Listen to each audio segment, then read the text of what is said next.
Good morning. This is Donna Hedgepath. This meeting will now come to order. In an effort to prevent the spread of novel coronavirus, COVID-19, this meeting is being conducted by video teleconference. We welcome those of you joining us via the meeting portal and hope that everyone is safe and healthy. I will now read the EPSB mission statement. The Education Professional Standards Board, in full collaboration and cooperation with its education partners, promotes high levels of student achievement by establishing and enforcing rigorous professional standards for preparation, certification, and responsible and ethical behavior of all professional educators in Kentucky. Serving as board secretary is Leslie Cheatham. Ms. Cheatham, please call the roll. Thank you, Chair. Mary Pat Reagan, Melissa Bell,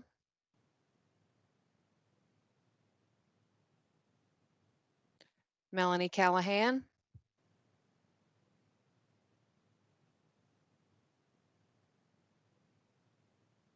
Kim Chevalier. Good morning. This is Kim Chevalier, and I am present. Aaron Collins. Good morning, Aaron Collins, present. David Dalton. Jonathan Gay. Good morning. Sherry Powers is present. John Robinson. Shad Sleto. Shad Sleto is present. Adam Smith. Good morning, Adam Smith, present. Elizabeth Smith. Elizabeth Smith, present. Jamie Stickler. Good morning. Jamie Stickler is present. Stephen Thomas. Stephen Thomas, present. Ashley Weiss. Rachel Watson. Good morning. Rachel Watson is present. Mary Pat Reagan.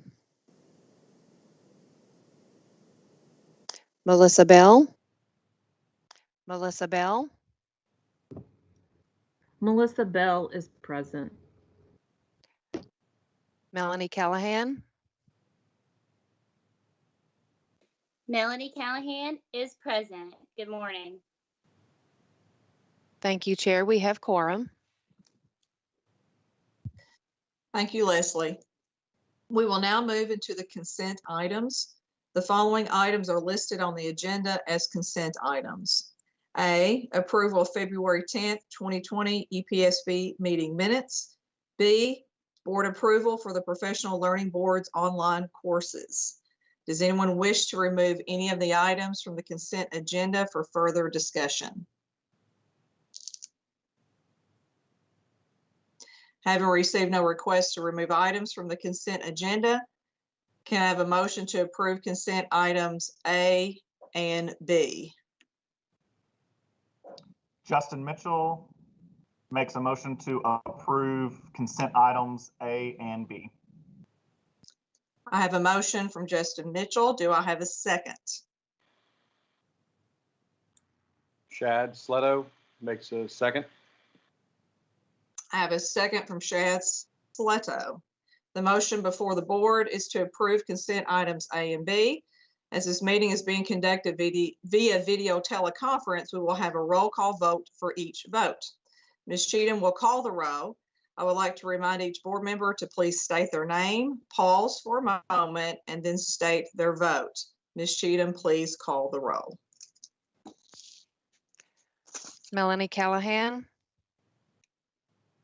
Melanie Callahan, vote of yes. Kim Chevalier.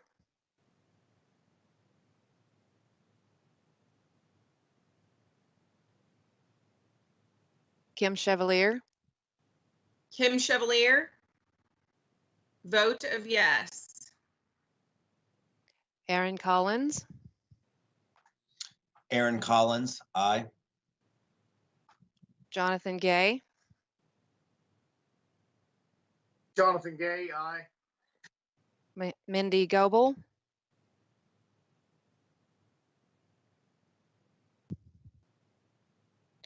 Donna Hedgepath, Donna Hedgepath, yes. Jeff Jennings, Jeff Jennings votes aye. Michelle Wacefield, Justin Mitchell, Justin Mitchell votes aye. Daniel Morgan, Daniel Morgan votes aye. Ellen Murphy, Ellen Murphy, aye. Sherry Powers, Sherry Powers, aye. Shad Sletto, Shad Sletto votes yes. Adam Smith, Adam Smith, vote yes. Elizabeth Smith, Elizabeth Smith, yes. Jamie Stickler, Jamie Stickler votes yes. Stephen Thomas, Stephen Thomas, yes. Rachel Watson, Rachel Watson, yes. Chair voting is complete. Questions.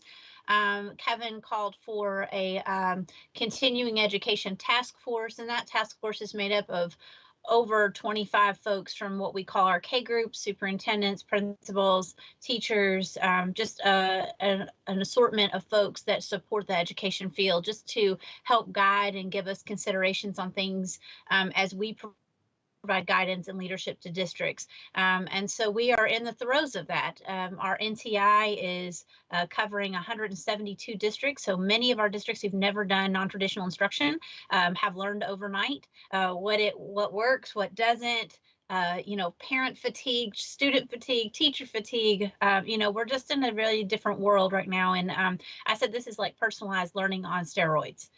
So really meeting the needs of our students and their various backgrounds. Clearly our concern, even with all the efforts, the feeding of our families and students, is just really amazing. At the giving spirit of our staff across the state. But the thing that still wanes on us, to be completely transparent, is equity. Safety of our students and their learning environments. We know that they're very unique, and that we're trying to be very sensitive to that. And I know districts really carry that burden to ensure that their students' basic needs are met, in addition to their educational needs. And so I'm really encouraged by all the correspondence we get and the conversations we have with folks about how they're reaching out to students, whether it be just raising their spirits with a parade down the street or a phone call, or a Zoom meeting or whatever it may be. And I just want to, those of you who are in that, I just want to continue to encourage you. Don't give up. Your kids need you. They need us right now. If it's any indication of my child who's a sophomore in high school, who is safe, she's fed, she has shelter, she has what she needs, she is going crazy. She's ready for her friends and her teachers. And so I only think about the needs of our students who may not have their needs being met. So all that to say, we are working daily to provide guidance and support to our districts. We have waived several or some regs, the KBE waived regs to take any burdens off of districts when they need the flexibility. Our secretary and of course Lieutenant Governor Jacqueline Coleman has been incredibly helpful, because the governor gave the secretaries authority to waive statutes that may be prohibiting work or not giving the flexibility that's needed. And she signed a few for us, including workarounds with graduation requirements, things that students may not have access to. And we are extremely grateful for that. We are trying to really be in tune with the district needs and ultimately what's best for students. So we are full steam ahead, working every single day, hours and hours, to do whatever we can and learn on what's coming up next. So I just want to commend all of you, and regardless of your role, and it has an impact. I also have a freshman in college who is adjusting to home again and figuring out balance. And so for our post-secondary folks, thank you for what you do, because it is a hard transition for them to come back home and lose a little bit of that independence and structure. And that's been a hard transition too. Not bad, just it's a challenge. So we really appreciate your fast actions and are just so grateful for what Kentucky's done for our young citizens. So I will stop there. And if you all have any questions for me, I'm happy to answer those. I'll give you a moment to ask, and then I'll move it on to the workforce, education workforce cabinet, or CPE. Any questions for me? No. So I don't think Mary Pat Regan is online. Cassie, correct me if I'm wrong. And if I don't see her on the list. So I'll move on to Melissa Bell for CPE to give their report. And if Mary Pat comes in later, we'll address that as needed. But Melissa, back to you. Thank you, Amanda. I want to echo many of Amanda's comments that we are all working in the best interests of the students, and we're focused on equity. This is a really tough time, and we've been thrown a lot of curveballs, and our institutions are responding, and CPE is working with both the institutions, but our K-12 partners as well. And I just wanted to highlight a few of our efforts going on. There's a lot going on that I won't mention today, but like a lot of organizations, our communications team has stepped up to provide special coverage and resources related to the coronavirus. We've created a COVID-19 page on our website with links to campus decisions and policies regarding current and upcoming semesters. We have also launched a special series on our blog called COVID-19 on Campus, which features special interest stories about how colleges are coping with the crisis and contributing to efforts to flatten the curve.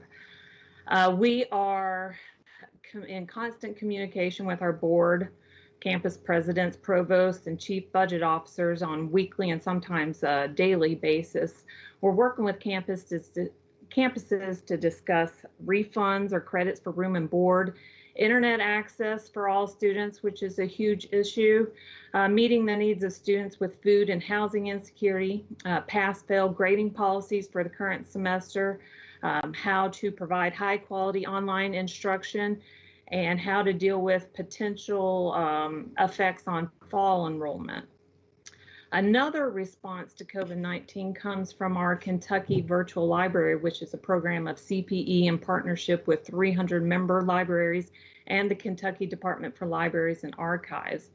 The virtual library made research databases available to all Kentucky school districts and public libraries through the end of the school year. Over 500,000 Kentucky public school students and 100 public school districts already benefited from access to KYVL's research databases. This recent move expanded access to an additional 147,000 Kentucky students, as well as 7 non-member Kentucky public libraries. And I know several times before I mentioned our Student Success Summit that was supposed to happen in April, and sadly that did not happen. We are working now to provide a series of virtual professional development for our campuses over the upcoming years, or the upcoming school year, I'm sorry. And then CPE will have its next meeting on April 24th via Zoom, and the meeting will stream live on our YouTube channel. That is all I have for now. Great, thank you, Melissa. Any questions for Melissa before we move on? All right. I have a question. This is Shad. Yeah, go ahead. Okay. This is from Melissa as well, but both. I feel like from what I've heard that there's teachers are sharing best practices and groups somewhat affiliated with their specialty and their area of practice.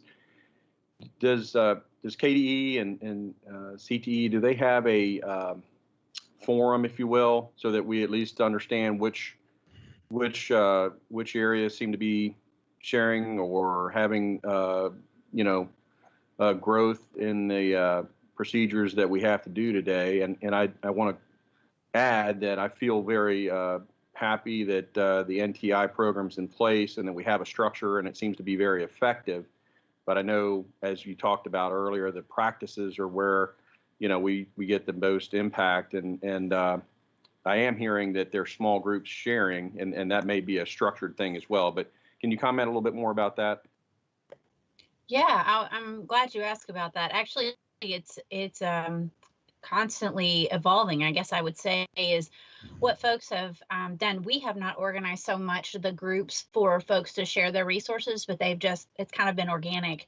Our co-ops have been extremely helpful in this too, our education cooperatives. I know many of them have hosted lots of phone conferences with like groups, whether it be teachers or even principals, instructional coaches, to collect ideas and really structures that work, even communication with students and how you reach students who may be on paper packet only if they don't have access or connectivity, and what they're doing differently, how they're reaching out.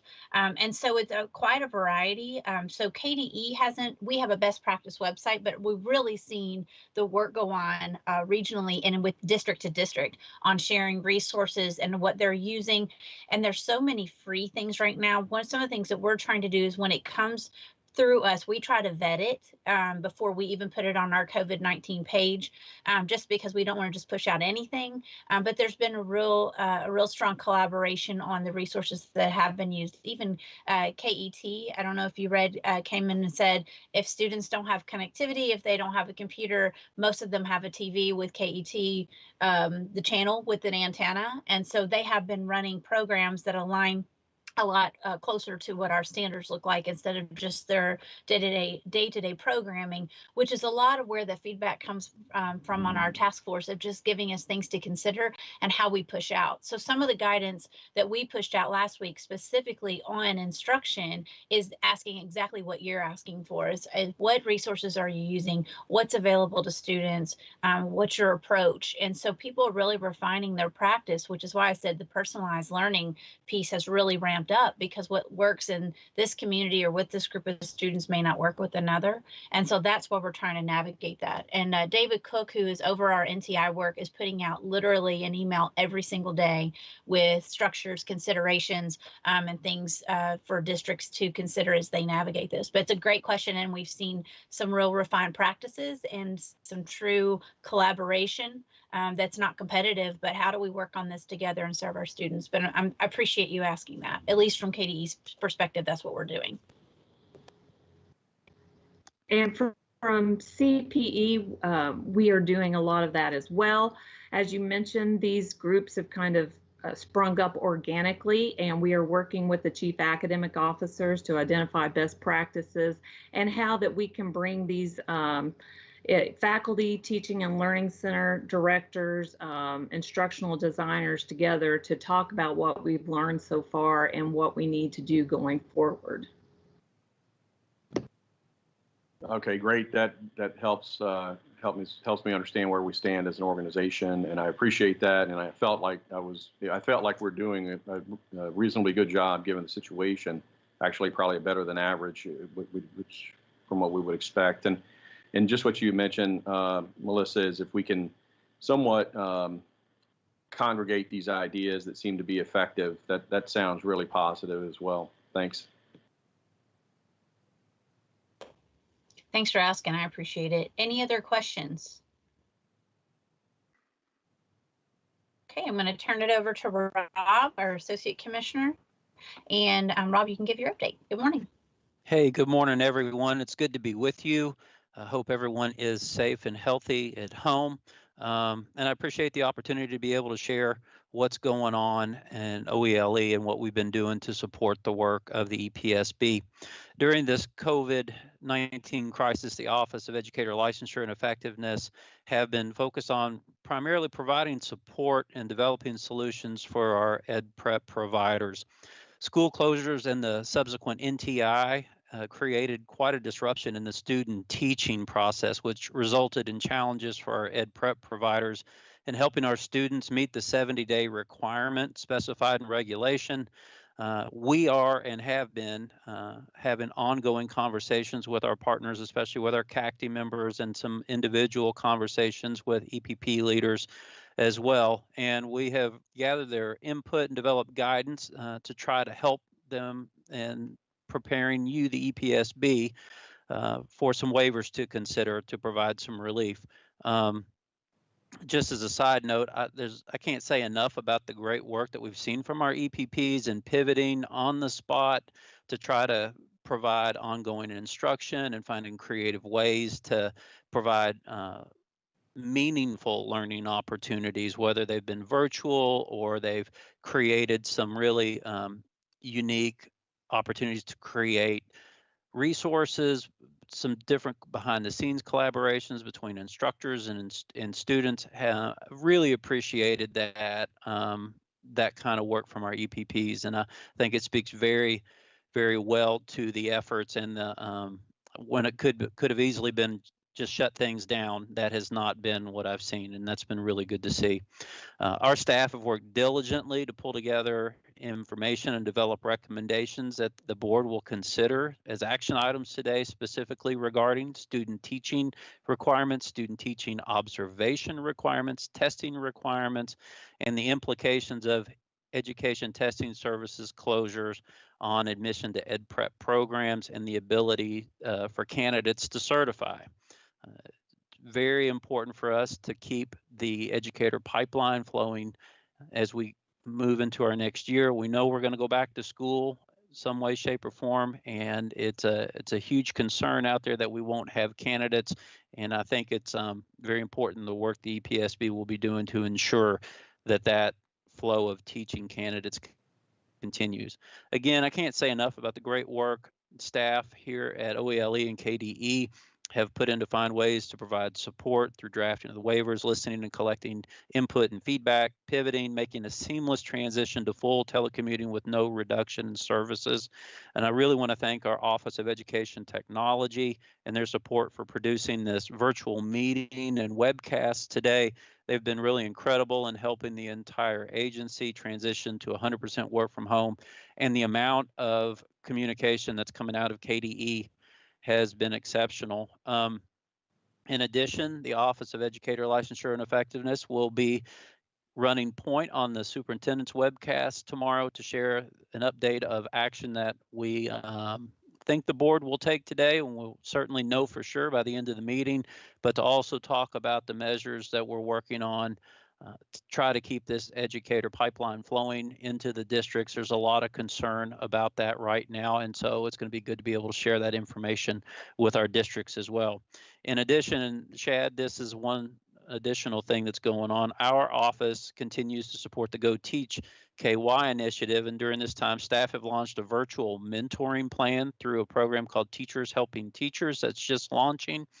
That is bringing folks who would like to be mentored in connection with teachers who want to provide mentoring, and hopefully we'll be sharing quite a bit around effective NTI work.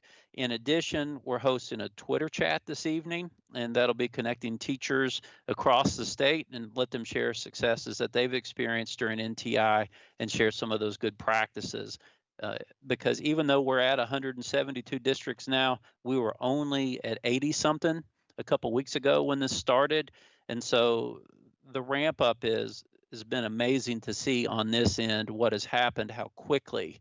And can't say enough about the teachers in the state and principals, superintendents, everyone who have pulled together, not to mention all the behind the scenes folks who are keeping kids fed so that they can even think about wanting to learn. And you know, we talk about our grocery workers and folks who are on the front lines. Our food service folks and our bus drivers couldn't be any more on the front line than what we're seeing right now. And I know that's a little out of the scope for the EPSB, but I think when we're talking about supporting education and teachers, it's important to note that that support is going on as well. So please know that seamless continuation of service is our highest priority. We understand how critical it is to keep the educator pipeline open.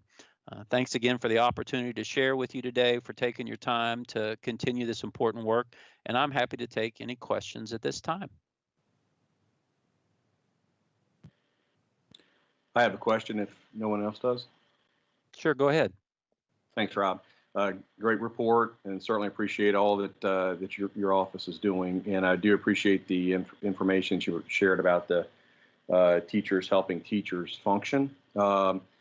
one of the questions I have, and it's more relevant to the, I call it ancillary services, much like we're doing here today, and that's using technology in a way that we hadn't thought about 2 months ago.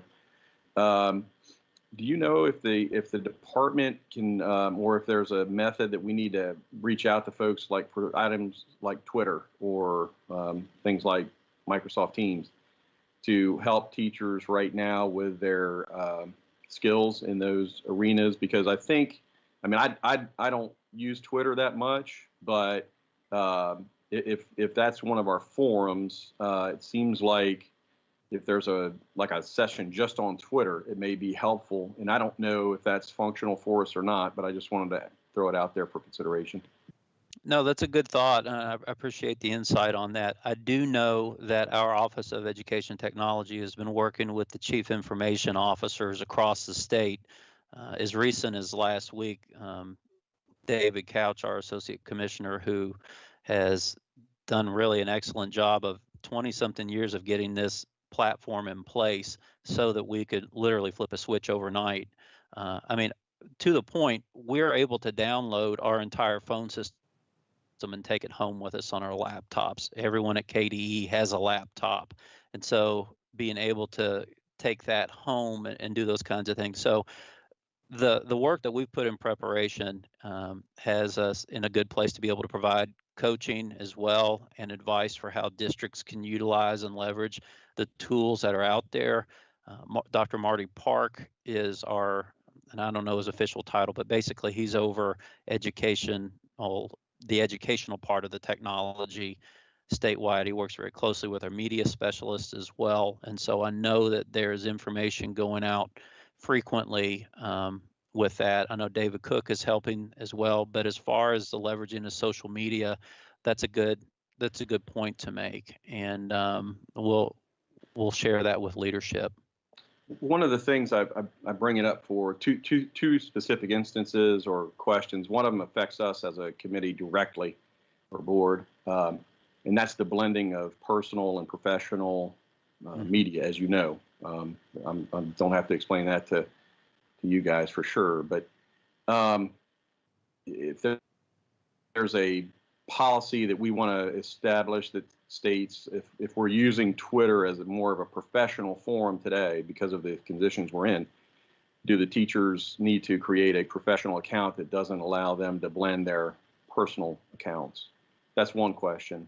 The other one is, and I've heard of this specifically, I don't know how much districts use Google Docs and Google services, but the Google platform allows for a phone service that you can use independently of your personal devices, such that we don't have personal cell phones being blended with texting for professional needs for students and families.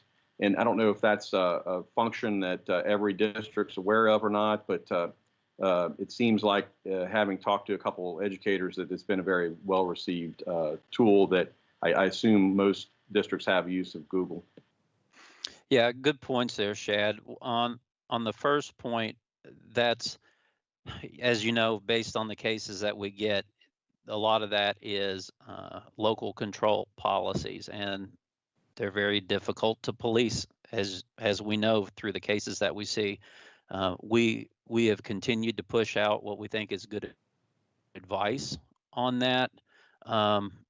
As far as using the G Suite is something that our districts use a lot. My wife is a school counselor, and she's been providing counseling services using that Google phone number as well, like you're talking about. So I know that it is getting promoted out there. And again, that's where our Office of Education Technology sharing these features with our CIOs is hopefully making its way out to the teachers as well. At least that's the model that we're trying to use to share it out that way.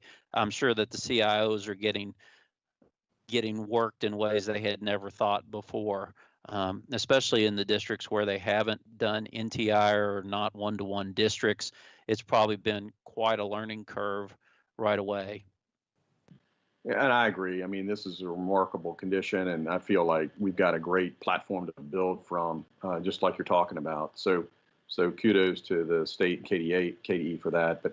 But But I do think that it may be worth a reflection on communications, because as you know, right now we're so distributed, each of us, from our work and from our schools and our students, that I just, I fear for 6 months from now having a flood of complaints about, mixing personal and professional social medias, because right now we're requiring, or we're relying on those teachers to effectively communicate using them. And so even if it's a reminder to say, please, please, please figure out a way to maintain that distinction so we don't have these issues pop up. And we'll have the perfect platform tomorrow with our superintendent's webcast, since OELE is on that, and we can certainly try to really reinforce those points. So I appreciate you bringing that up, because you have seen some blending out there on social media, and all of it's been for positive things, whether it's showing students on a Zoom chat or some other things. But you're right, that can be a slippery slope, and we can certainly make sure that's part of our advice to our superintendents tomorrow. So thank you for that. Any other questions or discussion? Okay, thank you guys very much. Donna, back to you. Thank you, Dr. Ellis. Next, we have one information item. This item is presented to the board for review and discussion only, and it is presented by Sharon Salzman. Sharon. Thank you. Good morning. I hope you can see and hear me okay. So we have the school leaders licensure assessment, just the cut score, because the new SLLA test has already been adopted by the board. So we just have to come up with a cut score. And so the reason we're doing the new SLLA, it has been aligned with the professional standards for educational leaders. And that's what ETS has done with this new test. The ETS has recommended a cut score of 151, and staff recommends that the EPSB adopt the national recommended cut score of 151 as the minimum score for passage. Again, this is just an information item. It will come back to you all at the next board meeting as an action item. Are there any questions? Can you help? This is Shad. I have a question. Sure. Thanks. What's the current standard, and how are we using that? The current standard cut score. So how did ETS come up with the cut score? Is that what you're asking? Yeah, and if we're using it currently, what's the current number, I guess? Okay, yes. So ETS has what they call multiple state standard setting studies. And so they bring everybody that's going to use this test, they bring them in and they go over the questions and review the questions. And then those experts come up with the actual, what they think the minimum score should be. And so that's how they have come up with that. And I believe the minimum score right now is 151 on the current one that we are offering. Okay, thank you. Sure. Any other questions?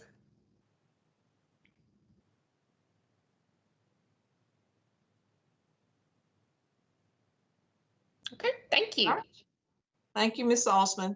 Moving to the action items. These items are presented to the board for action and will require a motion and a vote. Cassie Trueblow will present all three items, beginning with action item A. Cassie. Hey, good morning. Morning. So we do have three action items for you today, and they all deal with the impact that the response measures to COVID-19 have had on our educator preparation programs and those pursuing certification. So hopefully these proposals will be able to provide some relief to those circumstances. But beginning with action item A, this is a proposal for conditional admittance to an educator preparation program for fall 2020. Right now, educational testing services, like everybody else, is shut down. So these test sites have been closed, and as a result, those who are pursuing admission to an educator preparation program are unable to take the assessments that the board has required for admission. Specifically, 16 KAR 5020 2B sets the praxis case as the assessment required for admission to an undergraduate initial certification program. And then 3B sets the case or the GRE as the assessment for the initial graduate level certification program.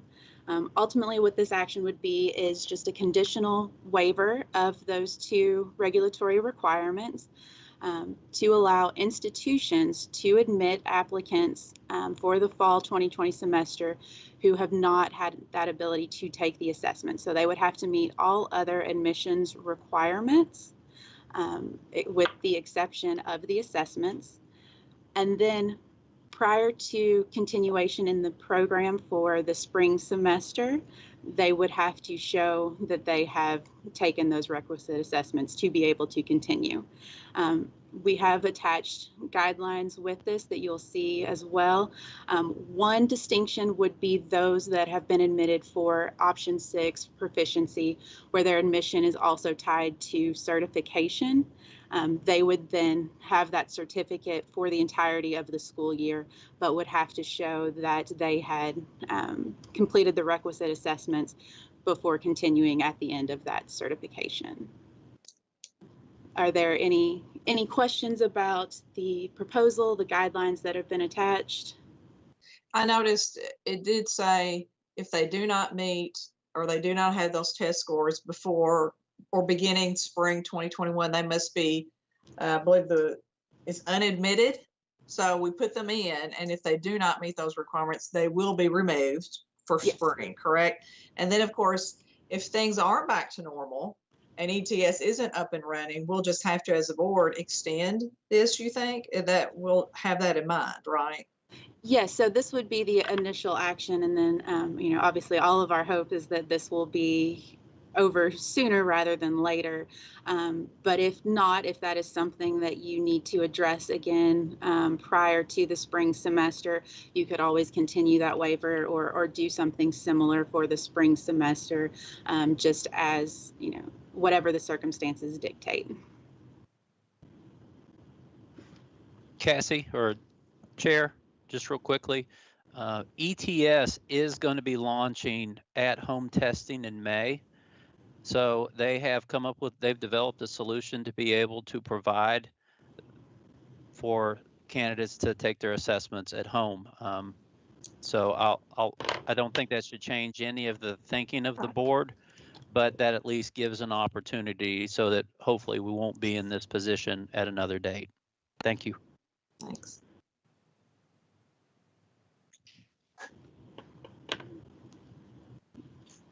So any other? Yeah. Just going to say, if there's no further questions, then the staff would ask that the board approve conditional admittance for the educator preparation programs for fall 2020. Thank you. Since this item is on the agenda for action, I will need a motion. Shad Sleto would like to make a motion. I have a motion from Shad Sleto. Do I have a second? Rachel Watson. I have a second from Rachel Watson. The motion before the board is a request to approve conditional admittance to educator preparation programs for applicants unable to take the admissions assessment. Any discussion? Hearing none.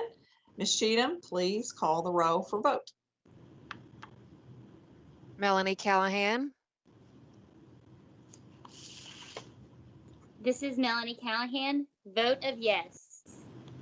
Kim Chevalier, This is Kim Chevalier. Vote of yes. Aaron Collins, Aaron Collins, aye. Jonathan Gay, Jonathan Gay, I vote aye. Donna Hedgepath, Donna Hedgepath, aye. Jeff Jennings, Jeff Jennings votes aye. Justin Mitchell, Justin Mitchell votes aye. Daniel Morgan, Daniel Morgan votes aye. Ellen Murphy, Ellen Murphy, aye. Sherry Powers, Sherry Powers votes aye. Shad Sletto, Shad Sletto votes yes. Adam Smith, Adam Smith, vote yes. Elizabeth Smith, Elizabeth Smith votes yes. Jamie Stickler, Jamie Stickler votes yes. Stephen Thomas, Stephen Thomas votes yes. Rachel Watson, Rachel Watson votes yes. Chair voting is complete. Thank you. The motion passes. Next, we have action item B. Okay, action item B also addresses the effects that the ETS closures have had on those pursuing certification. Due to these closures, the applicants are currently unable to take the assessments that are required for certification. As Rob mentioned, ETS is working on that to hopefully get that up and running, and maybe some options with that. But right now, they're not able to. So to address that, staff is proposing a one-year certification that would grant relief to those applicants while still requiring that they meet the assessment requirements before continuation in the field. So this action would utilize the board's authority under KRS 161.028.1a to set the standards for obtaining and maintaining a certificate, basically just in recognition of these unprecedented circumstances that we're in and the impact that they're having on those seeking certification. The board would create a one-year certificate that would follow the structure of kind of the one-year conditional that is out there by statute that does allow temporary certification prior to completion of the requisite assessments. So it would maintain the standards for teacher competence by requiring that all applicants complete all other requirements of certification being sought, with the exception of the requisite assessments. And then that would just be for 1 year. So that would be for this next school year, the fall 2020-2021 school year. Applicants would then be required to complete the requisite assessments before they can continue in the profession. So they would not be able to extend that beyond 1 year without showing that they have successfully completed the required assessments. With the staff note, we've also provided guidelines for you as well, just showing what we're talking about in this scenario. So I can pause here if there are any questions about this proposal. This is Shad. I have a question. Yes, Shad. Thank you. Is there I know we have a prescribed number of hours or days in classroom. Is there a minimum that we want to establish as a sort of a guideline for the observations, what I call, I don't know what you call it, but you have a word for it, but these remote observations? So that's actually the next action item. That is action item, make sure I'm on the right ones here. So we're currently on action item B, which is the request for a one-year certificate. The remote observations would be C. So we'll address that one next. Talking about the waiver process, I guess. Item C. Item C, yes. So right now we're on item B. Were there any questions about item B before we move on about the one-year certificate? No, sorry. Just one quick question that came to my mind. If a new teacher accepts a job position, they still have not met the praxis pass requirements, or they haven't taken it yet, come to the end of the spring 2021, maybe they didn't, and they did take it, they didn't meet that requirement, they have to be at the understanding that they may not still have a job. Or what's the option for them to keep trying again? I know a lot of times that, they take this emergency type situation. Do they have an extension if they have a job and they still haven't passed it? I guess is the question. So what we've done with this certificate is really mirror that 1 year conditional that does not have an extension. It is you have 1 year in which to complete the assessments, and then obviously you can continue to try after that 1 year period. You just would not be able to be certified while you took that additional time. I can just, I'm thinking of scenarios, that question will come up. They'll now think they have 2 years. Yes. Because of special circumstances, but as long as we're clear on that, okay. Yeah. Cassie, this is Melanie Callahan. I have a question. How would this waiver or this action item impact teachers who are seeking a highly qualified educator status, who are moving along in their certifications or adding additional certificates and can't take the praxis needed before their timeline? So that's a great question. The highly qualified would also fall under this route as well. So awesome. Where they're trying to add another certification, they would just have to meet every other requirement of obtaining that certification besides the praxis. They would be, and if they did meet all of those requirements, they would get that 1 year certificate. And then once they pass the praxis, meet that final requirement, they could then obtain the full certificate. And roll into, if they accepted a position, then once the praxis is complete, they can go ahead and maintain that role as the teacher in whatever they've pursued, correct? Yes, they would be able to continue with their certification, and so there wouldn't be any disruption to their employment. All right, that's my question. Thank you, ma'am. You're welcome. This is Rachel Watson. I have a question. How will this impact teachers who have met other requirements but have not met the praxis score in the past? Would they technically be able to apply for certification this year for the 1 year period? Yes, they would, because they currently are unable to retake those assessments. So they're not, they may have been studying this whole time and are ready now to pass the praxis, and they're unable to take it because of these closures. So they would be able to obtain this 1 year certificate as well. Ultimately the hope is that people will be able to take the praxis sooner rather than later and be able to go ahead and get those full certificates. Mm-hmm. But in the case that does not happen, this is that option. Okay, thank you. Thank you, Rachel. This is Shad. I have another question. Yes, Shad. Thanks. I'm not sure if this is the right action item to bring it up on, but you talked about all the other requirements, and GPA is one of those requirements, correct? Yes. Is there any concern that we need to be looking at that as a conditional approval, because a lot of these potentially a lot of the classes are going to go to a pass-fail requirement?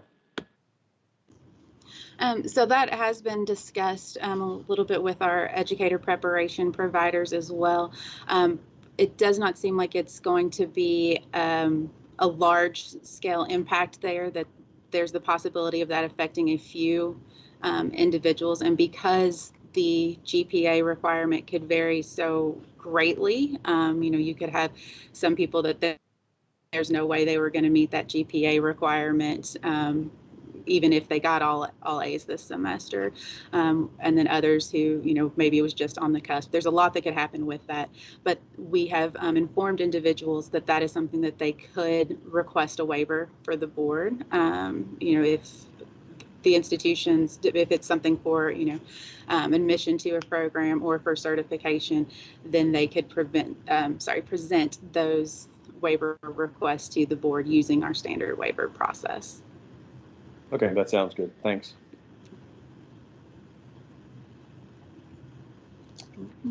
Well, if there are no other questions, then with this one, typically we would do 2 readings before the creation of a new certificate.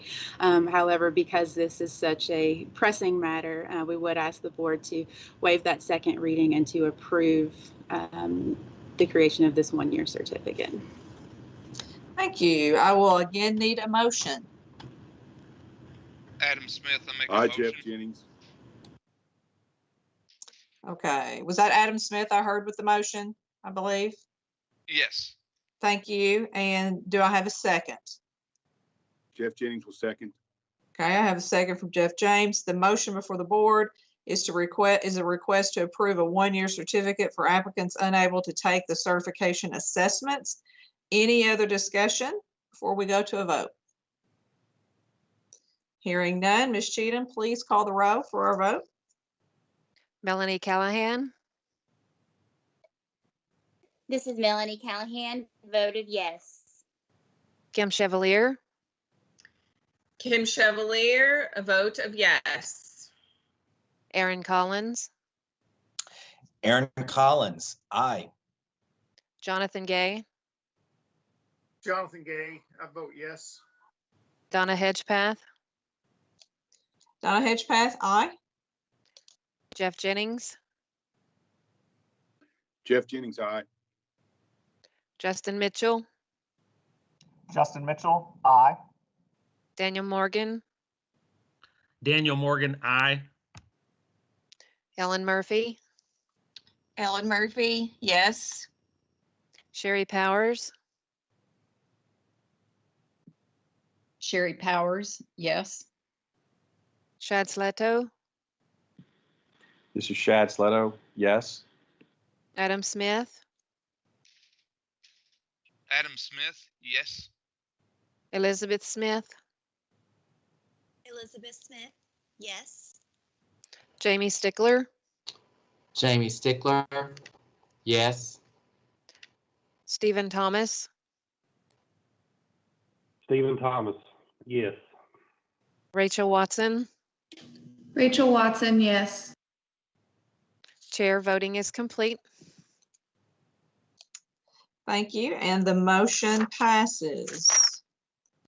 Next, we have action item C. Okay, and action item C, this was what Shad was just referring to. Due to the closures that we're seeing at our universities as well, currently they are unable to complete in-person observations for student teaching. 16 KAR 5040 section 4.1 sets forth section 4 sets forth the requirements for the observations. There are 4 that shall be conducted, and has to have a minimum of 4. And the regulation does provide that a portion of those may be remote.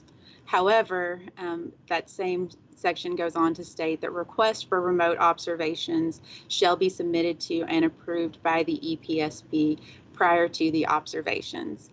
Because the circumstances that we are facing were unforeseen, many institutions had not already requested to do remote observations. And rather than simply not doing the observations, they would prefer to go ahead and do those using remote observations. And so what this action is requesting that the board go ahead and provide that approval to all institutions for the current semester. This is Shad. I'd make a motion to approve. Okay, I have a motion from Shad Sleto. Do I have a second? Kim Chevalier, I second that motion. I have a second from Kim Chevalier. The motion before the board is to approve a request to approve remote student teaching observations for all educator preparation programs for spring 2020 semester. Any other discussion? Hearing none, Ms. Cheatham, please call the roll for our vote. Melanie Callahan, This is Melanie Callahan, vote of yes. Kim Chevalier, Kim Chevalier, a vote of yes. Aaron Collins, Aaron Collins, aye. Jonathan Gay, Jonathan Gay, I vote aye. Donna Hedgepath, Donna Hedgepath, aye. Jeff Jennings, Jeff Jennings votes aye. Justin Mitchell, Justin Mitchell votes aye. Daniel Morgan, Daniel Morgan votes aye. Ellen Murphy, Ellen Murphy, yes. Sherry Powers, Sherry Powers, aye. Shad Sleto, Shad Sleto, yes. Adam Smith, Adam Smith, yes. Elizabeth Smith, Elizabeth Smith, yes. Jamie Stickler, Jamie Stickler, yes. Stephen Thomas, Stephen Thomas, yes. Rachel Watson. Rachel Watson, yes. Chair voting is complete. All right, thank you. The motion passes. Moving on to waivers. The board is now ready to review waiver request. KRS 161-028-1R provides that the board has the authority to waive its administrative regulations when a request is submitted by an applicant for certification, a post-secondary institution, or superintendent of a local school district. When requesting a waiver, the requesting party must submit to the board a written request along with appropriate justification for the waiver.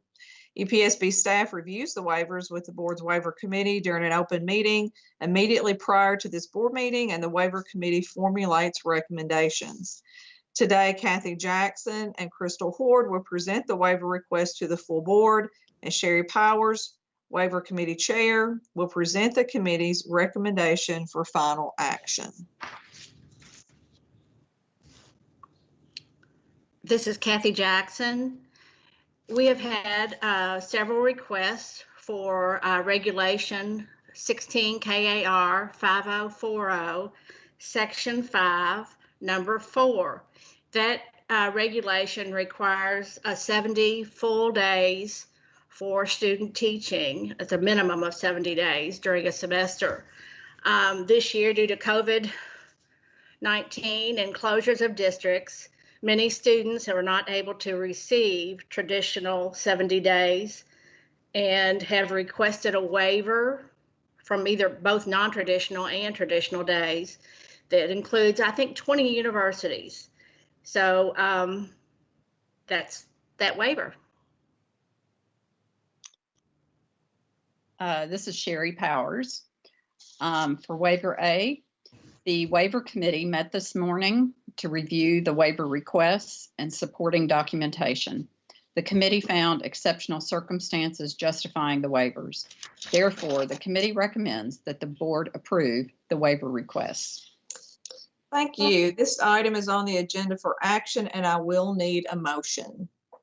Justin Mitchell, I a motion to approve the waiver of student teaching days due to district closings. I have a motion from Justin Mitchell, and do I have a second? Daniel Morgan, second. I have a second from Daniel Morgan. The motion before the board is to approve request to waive required number of student teaching days. Any further discussion? Hearing none, Ms. Cheatham, please call the roll for our vote. Melanie Callahan, Melanie Callahan, vote of yes. Kim Chevalier, Kim Chevalier, vote of aye. Aaron Collins, Aaron Collins, aye. Jonathan Gay, Jonathan Gay, I vote aye. Donna Hedgepath, Donna Hedgepath, aye. Jeff Jennings, Jeff Jennings votes aye. Justin Mitchell, Justin Mitchell votes aye. Daniel Morgan, Daniel Morgan votes aye. Ellen Murphy, Ellen Murphy, aye. Sherry Powers, Since Sherry Powers, since EKU has requested this waiver, I recuse myself. Shad Sletto, This is Shad. I vote yes. Adam Smith, Adam Smith, vote yes. Elizabeth Smith, Elizabeth Smith, yes. Jamie Stickler, Jamie Stickler votes yes. Stephen Thomas, Stephen Thomas, yes.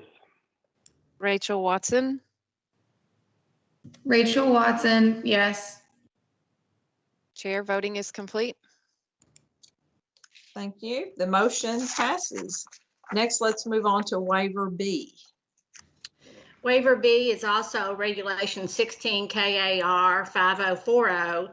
However, it's Section 4, University Supervisor Number 1.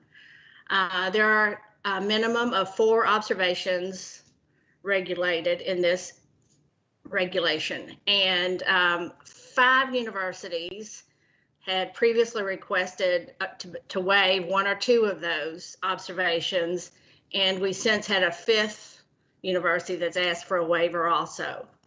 So that was what I explained to the waiver committee this morning. This is Sherry Powers. For Waiver B, the waiver committee met this morning to review the waiver requests and supporting documentation. The committee found exceptional circumstances justifying the waivers. Therefore, the committee recommends that the board approve the waiver request. Thank you. Do I have a motion?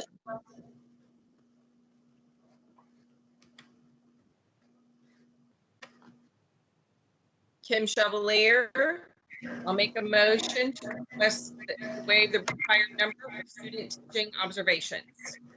Okay, I have a motion from Kim Chevalier. Do I have a second? Daniel Morgan, second. I have a second from Daniel Morgan. The motion before the board is to approve request to waive required number of student teaching observations. Any discussion? Okay, hearing none. Ms. Cheatham, please call the roll for this vote. Melanie Callahan, Melanie Callahan voted yes. Kim Chevalier, Kim Chevalier, vote of aye. Aaron Collins, Aaron Collins, aye. Jonathan Gay, Jonathan Gay, I vote aye. Donna Hedgepath, Donna Hedgepath, aye. Jeff Jennings, Jeff Jennings votes aye. Justin Mitchell, Justin Mitchell votes aye. Daniel Morgan, Daniel Morgan votes aye. Ellen Murphy, Ellen Murphy, aye. Sherry Powers, Sherry Powers, aye. Shad Sleto, Shad Sleto, yes. Adam Smith, Adam Smith, aye. Elizabeth Smith, Elizabeth Smith, yes. Jamie Stickler, Jamie Stickler, yes. Stephen Thomas, Stephen Thomas, yes. Rachel Watson.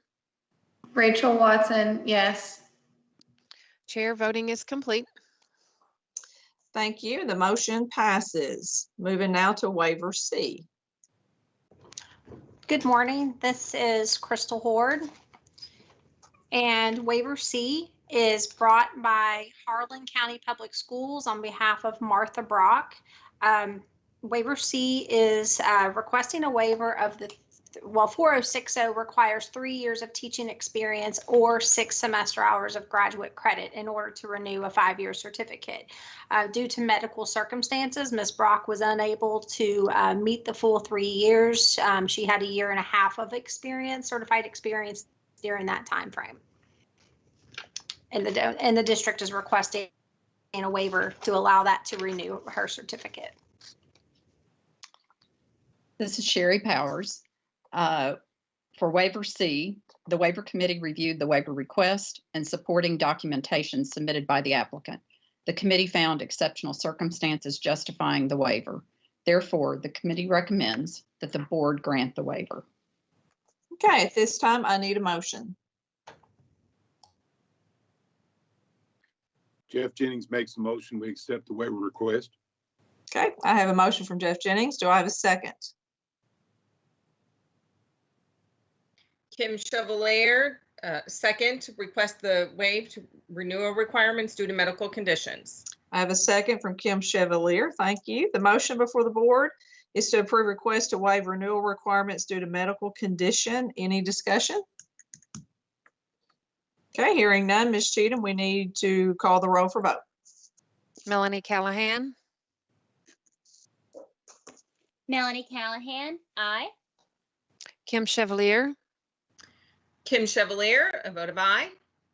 Aaron Collins, Aaron Collins, aye. Jonathan Gay, Jonathan Gay, I vote aye.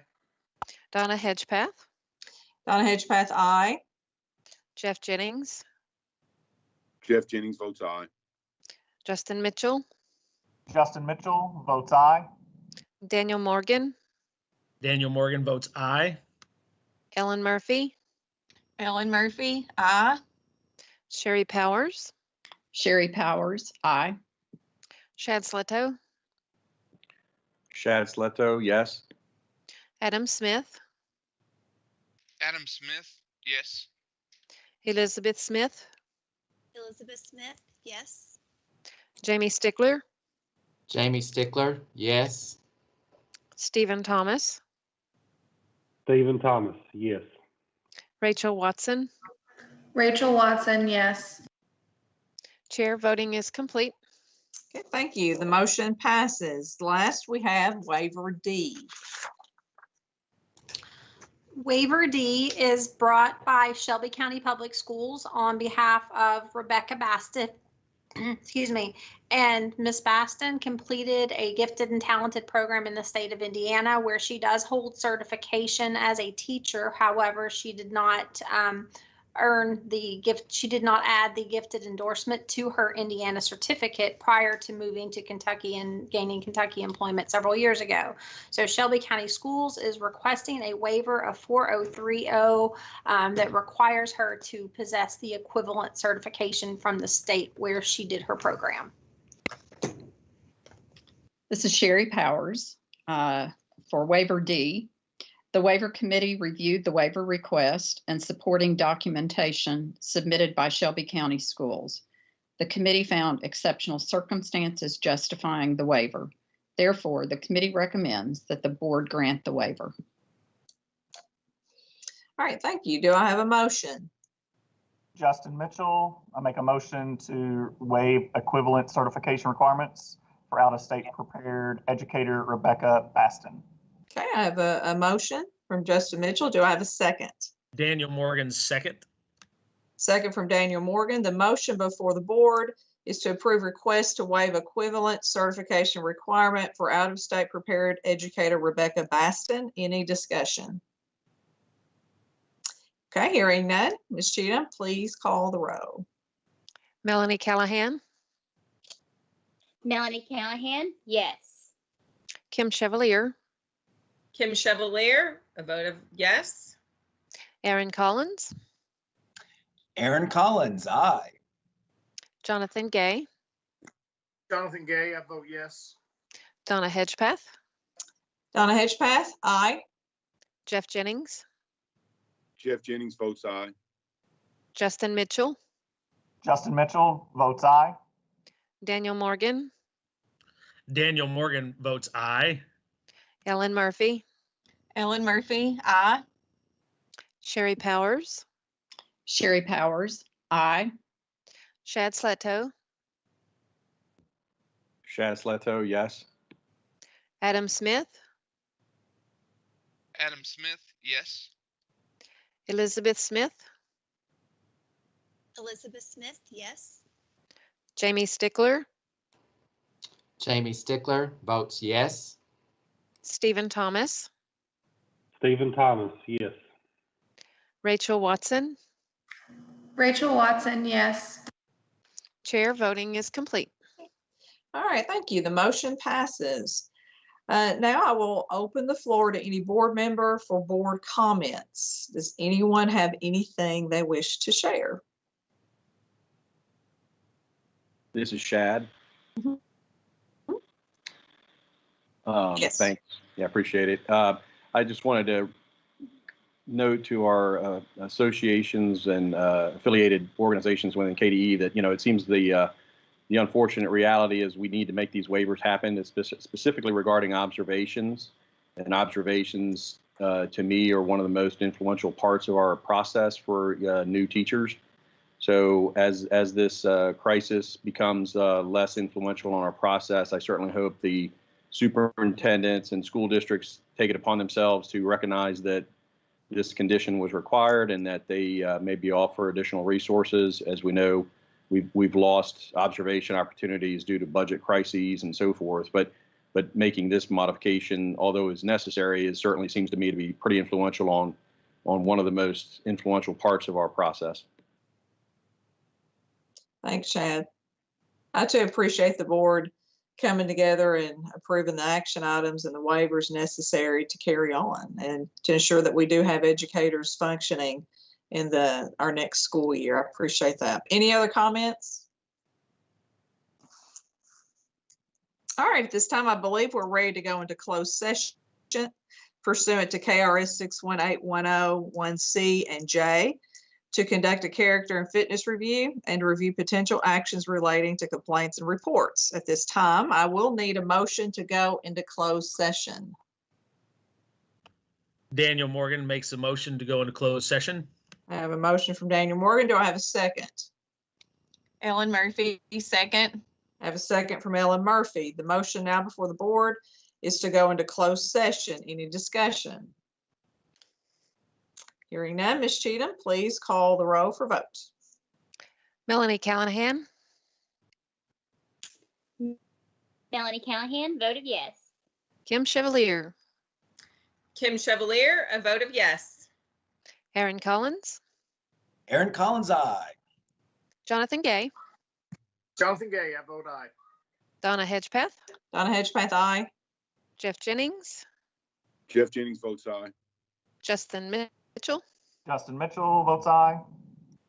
Daniel Morgan, Daniel Morgan votes aye. Ellen Murphy, Ellen Murphy, aye. Sherry Powers, Sherry Powers, aye. Shad Sleto, Shad Sleto, yes. Adam Smith, Adam Smith, yes. Elizabeth Smith, Elizabeth Smith, yes. Jamie Stickler, Jamie Stickler, yes. Stephen Thomas, Stephen Thomas, yes. Rachel Watson. Rachel Watson, yes. Chair voting is complete. Thank you. We are now ready to move into closed session. We will take, it says, let's take like a 13-minute break and ask that all members return by 10:35 by my clock. And we'll see you back in about 12, 13 minutes. Thank you.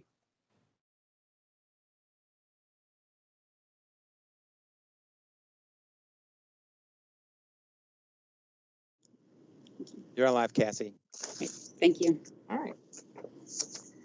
Okay, we will begin to vote. We'll start with character and fitness. Character and fitness 1 through 6 approve, 7 approve conditionally, 8 through 10 approve. From the addendum, character and fitness 11 defer for outcome of scheduled court date, 12 approve, and 13 defer for Virginia decision. Donna, Yes. I had conditional approval for 12. I did as well. I skipped that. I'm sorry. Should I say all this over? Yeah, 12 is approved conditionally. Can we start vote, or do you need me to repeat that? I apologize. No, that's, you got it all on the record. Okay. Repeat it, Donna, because I got kicked out, please. Okay, absolutely. Character and fitness 1 through 6 approve, 7 approve conditionally, 8, 9, and 10 approve. Then on the addendum 11 defer for outcome of scheduled court date, 12 approve conditionally, 13 defer for Virginia decision. Thank you. And then we'll start our vote. Melanie Callahan, Melanie Callahan, character and fitness, yes on all, numbers 1 through 13. Kim Chevalier, Kim Chevalier, character and fitness 1 through 13, agree on all. Aaron Collins, Aaron Collins, character of fitness, 1 through 13, agree on all. Donna Hedgepath, Donna Hedgepath, character and fitness, yes on all. Jeff Jennings, Jeff Jennings, character and fitness, yes on all. Justin Mitchell, Justin Mitchell, character and fitness, 1 through 13, agree on all. Daniel Morgan, Daniel Morgan, character and fitness, 1 through 13, yes on all. Ellen Murphy,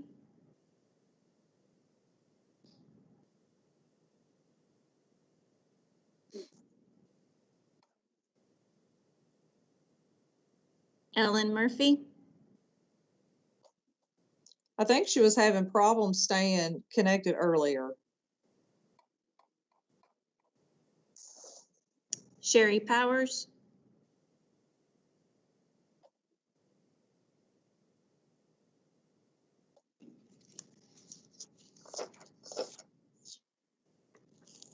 Shad Fletto,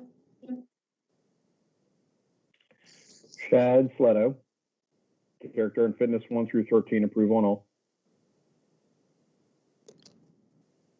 Adam Smith, Adam Smith, character and fitness, numbers 1 through 13, agree on all.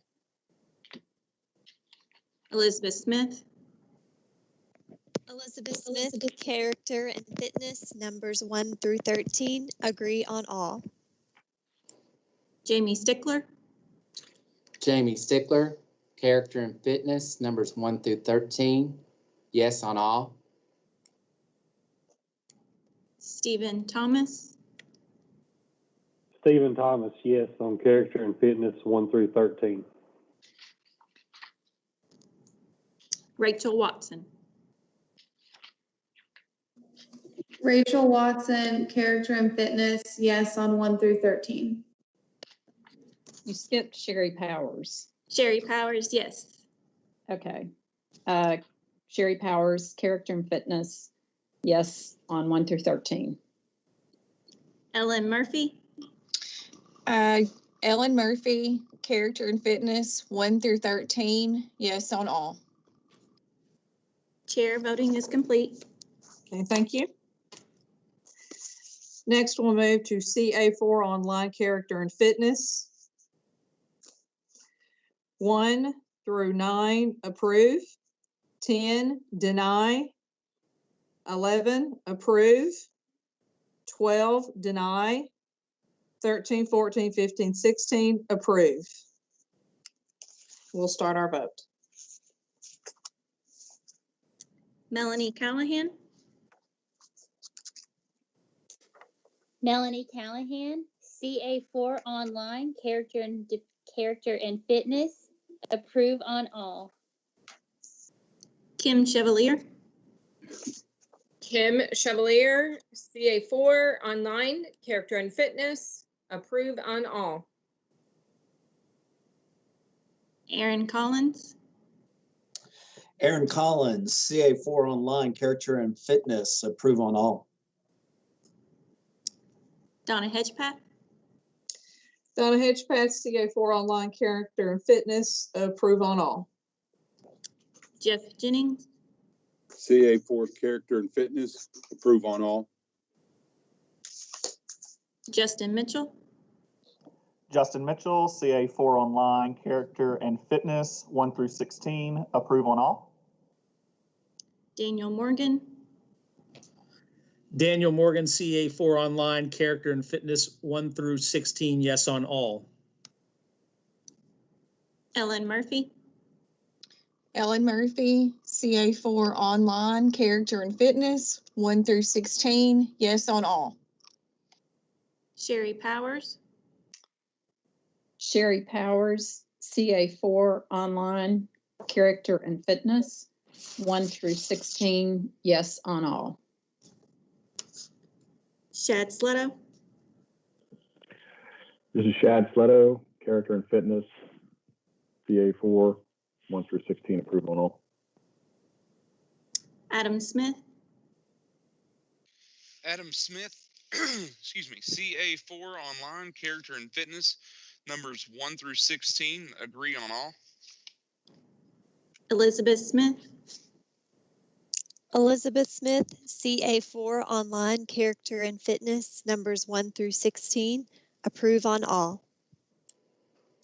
Jamie Stickler, Jamie Stickler, CA4 online, character and fitness, yes on all.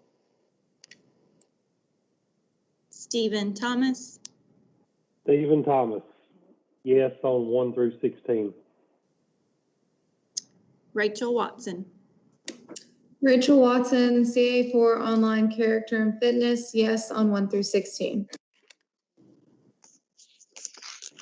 Chair, voting is complete. Okay, thank you. Donna, this is Cassie. If I can interrupt for just a moment. Jamie, is your video turned on? Because it is not showing for us at the moment.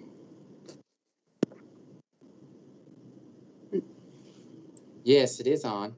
Yours is on? Okay. If you wouldn't mind, can you repeat your vote from that last one?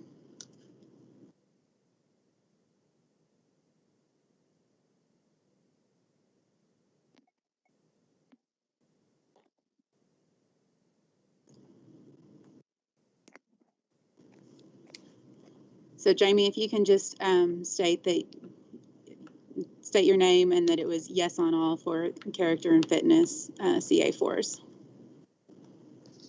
Yes, Jamie Stickler, CA4 online, character and fitness, yes on all. Okay, great. Thank you. It's showing now. Okay, moving on to agreed orders.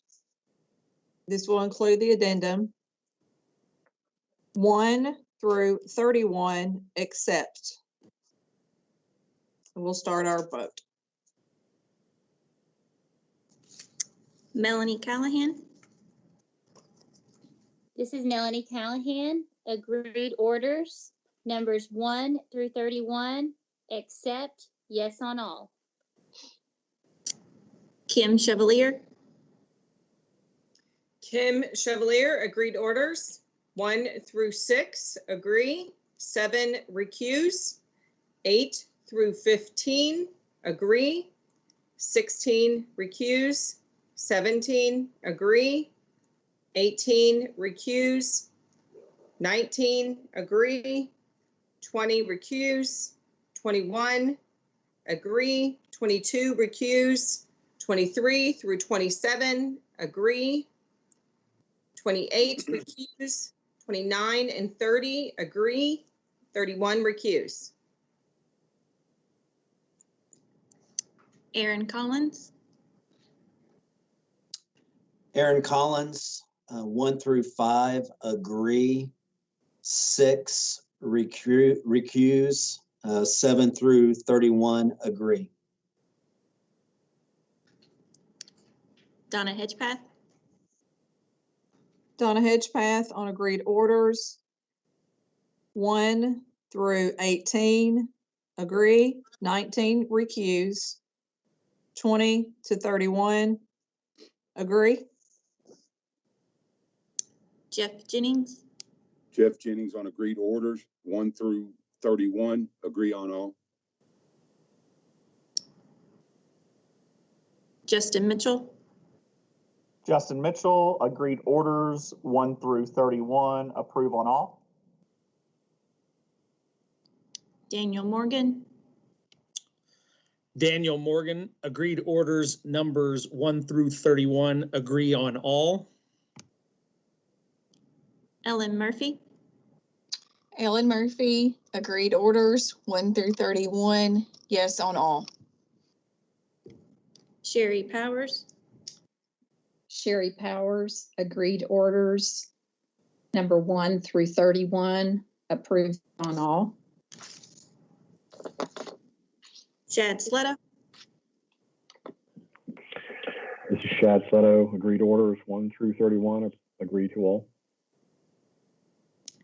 Adam Smith, Adam Smith, in reference to agreed orders numbers 1 through 31, agree on all.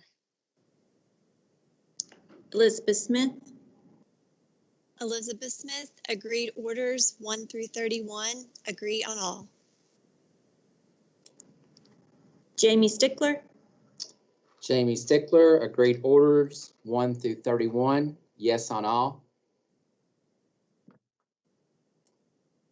Stephen Thomas, Stephen Thomas, agreed orders 1 through 31, yes on all. Rachel Watson. Rachel Watson, agreed orders 1 through 31, agree on all. Chair, voting is complete. Okay, thank you. Next, moving to findings of fact, conclusions of law, recommended order, and appeal rights, including the addendum. Number 1 and 2, for findings of fact, conclusions of law, recommended order, accept. Number 3, accept findings of fact, accept conclusions of law, modify the recommended order for paragraph 2A. Number 4, 5, 6, and 7, accept on all findings of fact, conclusions of law, and recommended order. We'll start our roll for vote.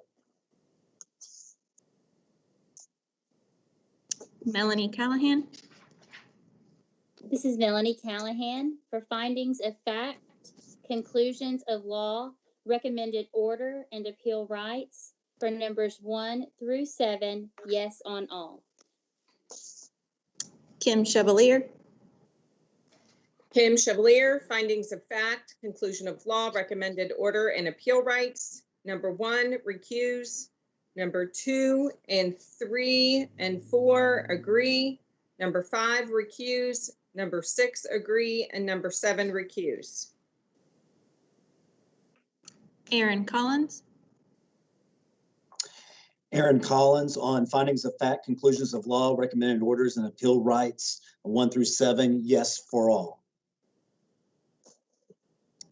Donna Hedgepath, Donna Hedgepath, findings of fact, conclusions of law, recommended order, and appeal rights, yes on all.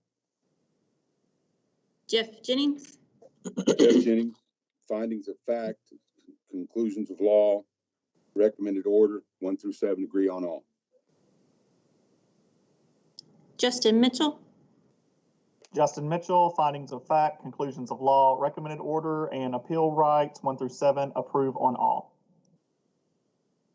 Daniel Morgan, Daniel Morgan on findings of fact, conclusions of law, recommended orders, and appeal rights 1 through 5, agree on all. 6, recuse. 7, agree on all.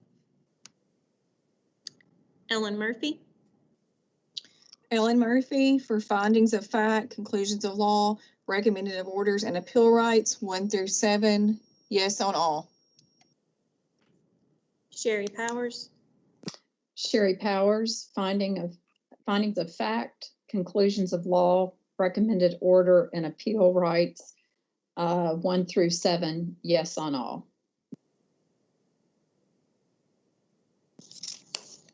Shad Sletto, This is Shad Sletto on recommended orders 1 through 7, approve on all.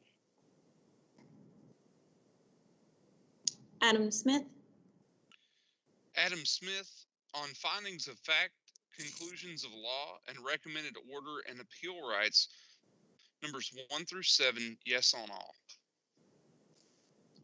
Elizabeth Smith, Elizabeth Smith, findings of facts, conclusions of law, recommended order, and appeal rights 1 through 7, approve on all. Jamie Stickler, Jamie Stickler on findings of fact, conclusions of law, recommended order, and appeal rights. Number 1, yes. Number 2, recuse. Number 3 through 7, yes. Stephen Thomas, Stephen Thomas, yes on 1 through 7. Rachel Watson, Rachel Watson, findings of fact, conclusions of law, recommended orders, and appeal rights, agree on 1 through 7. Chair, voting is complete. Okay, thank you. For educator cases, we have 162. I would like to cut that in half. I'll start first round 1 through 80. and we'll vote, and then we'll finish up the rest after that. Educator cases 1 through 4, admonish. 5, defer for training, 3 hours, ethics. 6, admonish and training, professionalism. 7, admonish. 8, attorney review. 9, admonish. 10, defer for training, positive relationships with coworkers. 11, admonish. 12, admonish and training, duty to report and sexual harassment awareness training, 13, admonish and training, ethics. 14, attorney review. 15, 16, 17, attorney review. 18 and 19, admonish. 20, attorney review. 21, 22, dismiss. 23, 24, 25, 26, 27, attorney review. 28, 29, dismiss. 30, attorney review. 31, defer for training, classroom management. 32, school district procedures. 33 and 34, dismiss. 35, admonish and training, classroom management. 36 and 37, dismiss. 38, defer for training, safe crisis management. 39, dismiss. 40, defer for training, 1 hour of de-escalation training. 41, attorney review. 42, admonish and training, sensitivity. 43, dismiss. 44, 45, 46, defer for training. 47, dismiss. 48, 49, defer for training. 50, dismiss. 51, admonish. 52 through 56, dismiss. 57, defer for training. 48 through 63, dismiss. 64, admonish. 65 through 68, dismiss. 69, 70, 71, defer for training. 72, dismiss. 73, defer for training. 74, dismiss. 75, 76, defer for training. 77, 78, dismiss. 79, defer for training. 80, dismiss. The defer for trainings without the topic were related to the testing violations. So we'll take a vote on the 1 through 80. Melanie Callahan. Melanie Callahan, educator cases, numbers 1 through 80, agree on all. Kim Chevalier. Kim Chevalier, educator cases 1 through 80, agree on all. Aaron Collins. Aaron Collins, educator cases 1 through 80, agree on all. Donna Hedgepath. Donna Hedgepath, educator cases 1 through 80, yes on all. Jeff Jennings. Jeff Jennings, educator cases 1 through 80, agree on all. Justin Mitchell. Justin Mitchell, educator cases 1 through 80, approve on all. Daniel Morgan. Daniel Morgan, educator cases 1 through 80, yes on all. Ellen Murphy. Ellen Murphy, educator cases 1 through 80, agree on all. Sherry Powers. Sherry Powers, educator cases 1 through 80, yes on all. Shad Sletto. This is Shad Sletto. On educator cases 1 through 35, agree. 36, 37, disagree. Educator cases 38 through 80, agree. Adam Smith. Adam Smith, excuse me, regarding educator cases numbers 1 through 80, yes on all. Elizabeth Smith, Elizabeth Smith, educator cases, numbers 1 through 39, agree. 40, recuse. 41 through 80, agree. Jamie Stickler, Jamie Stickler, educator cases 1 through 80, yes on all. Stephen Thomas, Stephen Thomas, yes on 1 through 80. Rachel Watson, Rachel Watson, educator cases, agree on 1 through 80. Chair voting is complete. Okay, thank you. We will continue educator cases 81 through 162. And again, when I refer to defer for training here at the beginning, these are testing violation trainings, so I will not say that for each one of those. 81, attorney review. 82, dismiss. 83, defer for training. 84 through 87, dismiss. 88 through 91, defer for training. 92, dismiss. 93, 94, defer for training. 95, dismiss. 96, defer for training. 97 through 100, dismiss. 101, 102, defer for training. 103, 104, dismiss. 105 through 107, defer for training. 108, 109, dismiss. 110, defer for training. 111, dismiss. 112, defer for training. 113, admonish. 114, admonish and training, restraint training. 115, attorney review. 116, 117, admonish. 118, admonish and training, de-escalation. 119, attorney review. 120, defer for training, OEA recommended. 121, defer for training, OEA recommended. 122, attorney review.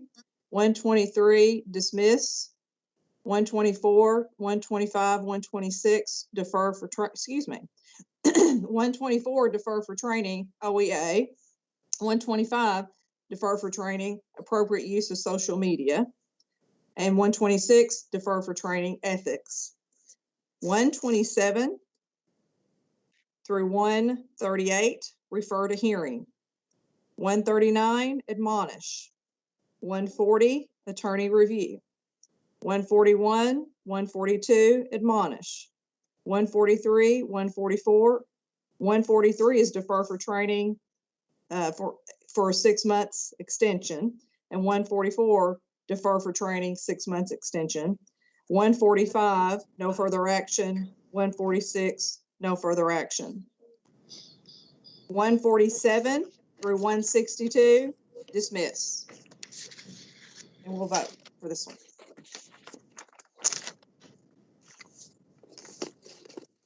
Melanie Callahan,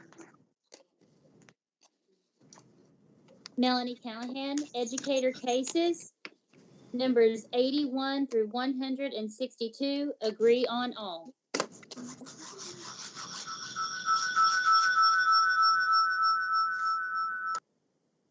Kim Chevalier,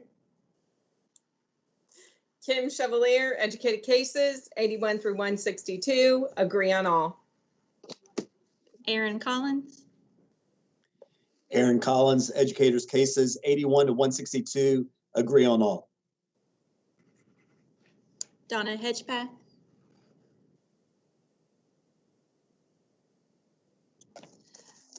Donna Hedgepath, educator cases 81 through 162, yes on all. Jeff Jennings, Jeff Jennings, educator cases 81 through 162, agree on all. Justin Mitchell, Justin Mitchell, educator cases 81 through 162, approve on all. Daniel Morgan, Daniel Morgan, educator cases 81 through 162, agree on all. Ellen Murphy, Ellen Murphy, educator cases 81 through 162, agree on all. Sherry Powers, Sherry Powers, educator cases 81 through 162, agree on all. Shad Sletto, This is Shad Sletto, educator cases 81 through 162, agree on all. Adam Smith, Adam Smith, regarding educator cases numbers 81 through 162, agree on all. Elizabeth Smith, Elizabeth Smith, educator cases numbers 81 through 162, agree on all. Jamie Stickler, Jamie Stickler, educator cases 81 through 162, agree on all. Stephen Thomas, Stephen Thomas, yes on 81 through 162. Rachel Watson, Rachel Watson, educator cases 81 through 162, agree on all. Chair voting is complete. All right, thank you. Is there anything else, Cassie, or any from staff that we need to say before we move into adjournment? I guess the next meeting, June 15th, 2020, is kind of up in the air whether it's face-to-face or virtual. Yes, we'll just, wait and see. But thank you so much to everyone today for just a very smooth meeting and being able to connect and stay with us all day. So thank you all. Thank you. Appreciate your patience. All right, at this time, I'll need a motion to adjourn. Daniel Morgan, motion to adjourn. We have a Jeff motion Jennings, for second. Dan. Okay. Now, Dan, who was my second? Jeff Jennings. Okay, Jeff, thank you, is my second. The motion before the board is a motion to adjourn. Any discussion? Hearing none. So Ms. Sharp, I guess you need to call the roll one more time for us. To approve dismissal. Melanie Callahan, Melanie Callahan signing off. Kim Chevalier, Kim Chevalier, motion to adjourn approved. Aaron Collins, Aaron Collins, aye. Donna Hedgepath, Donna Hedgepath, aye. Jeff Jennings, Jeff Jennings, aye. Justin Mitchell, Justin Mitchell, aye. Daniel Morgan, Daniel Morgan, aye.